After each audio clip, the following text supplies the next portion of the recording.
நாமத்தினாலே வாழ்த்துகிறேன். ஒரு 6 மாதம் ஓடி போயிடுச்சு.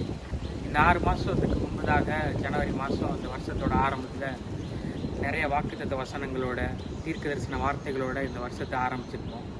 ஆனால் இந்த வருஷம் அப்படி தான் போகுதா, இந்த கடந்த 6 மாதம் அப்படி தான் போயிருக்கான்னு கேட்டால் நிறைய பேருடைய பதில் இல்லை அப்படின்னு வரும்.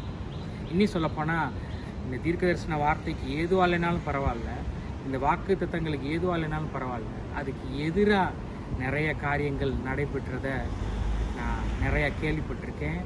அந்த மாதிரியான சூழ்நிலைகளுக்குள்ளாக நிறைய காரியங்கள் உண்டாகி இருக்கிறத நான் பார்த்துருக்குறேன்.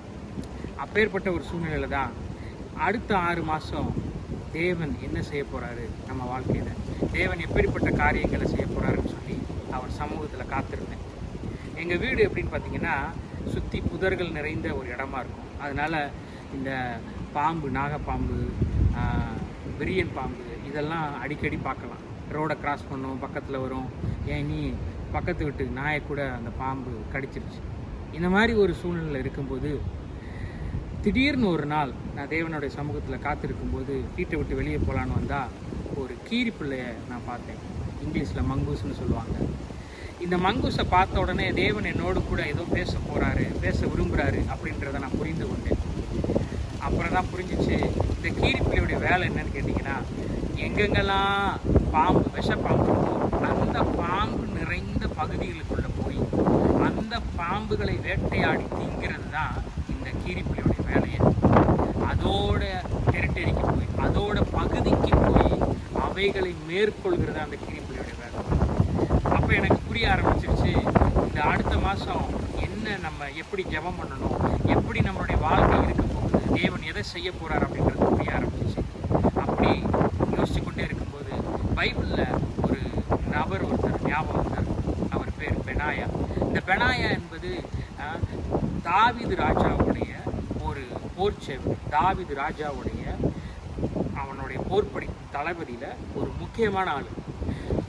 இங்கிலீஷ் பைபிளில் போட்டிருக்கு, ஆனால் ஸ்னோயி டே, ஒரு பனி நிறைந்த பனி விழுகிற ஒரு நாளில் ஒரு சிங்கம் அதோடைய குகையில் இளைப்பாரி கொண்டுட்டு இருக்கு. அதோடைய குகையில் இளைப்பாரிட்டு இருக்கு.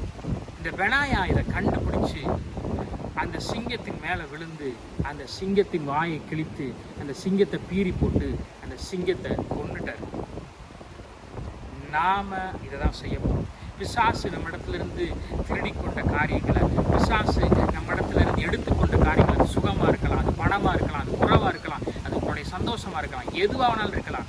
ஆனால் இந்த 6 மாதம் நம்ம அவனுடைய ஏரியாவுக்குள்ளேயே அவனுடைய பகுதிகளுக்குள்ளே போய் அவன் மேலே விழுந்து அவனை பீறி போட்டு அவனிடத்தில் உள்ளவைகள் எல்லாம் நம்முடையவைகளை நாம் திரும்பி பெற்றுக்கொள்ள போகிறோம்.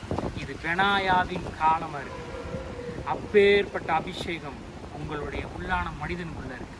அப்பேற்பட்ட அபிஷேகம் உங்கள் உள்ளான காரியத்துக்குள்ளே இருக்கிறதுனால இந்த உள்ளான மனுஷன் பெனாயா போல ரொம்ப பலசாலியானவன், ரொம்ப பெரிய காரியங்களை கர்த்தருக்காக செய்யும்படி அபிஷேகம் பண்ணப்பட்டவன்.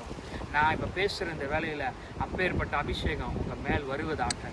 இந்த காலம் பெனாயாவின் காலமாக இருக்குது. அடுத்த 6 மாதம் நாம் அவனுடைய பகுதிகளுக்குள்ளாகவே போய் அவனை வேட்டையாடி அவன் நம்மிடத்திலிருந்து எதெல்லாம் பறித்து கொண்டானோ அதை எடுத்துக்கொண்டு நாம் இந்த 6 மாதம் சுதந்திரவாளியின் மாதமாக, வெற்றியின் நாட்களாக நாம் கொண்டாட போகிறோம். இதை நான் தீர்க்க தரிசனமாக அவங்க மேலே பேசுகிறேன். இது பெனாயாவின் காலம்.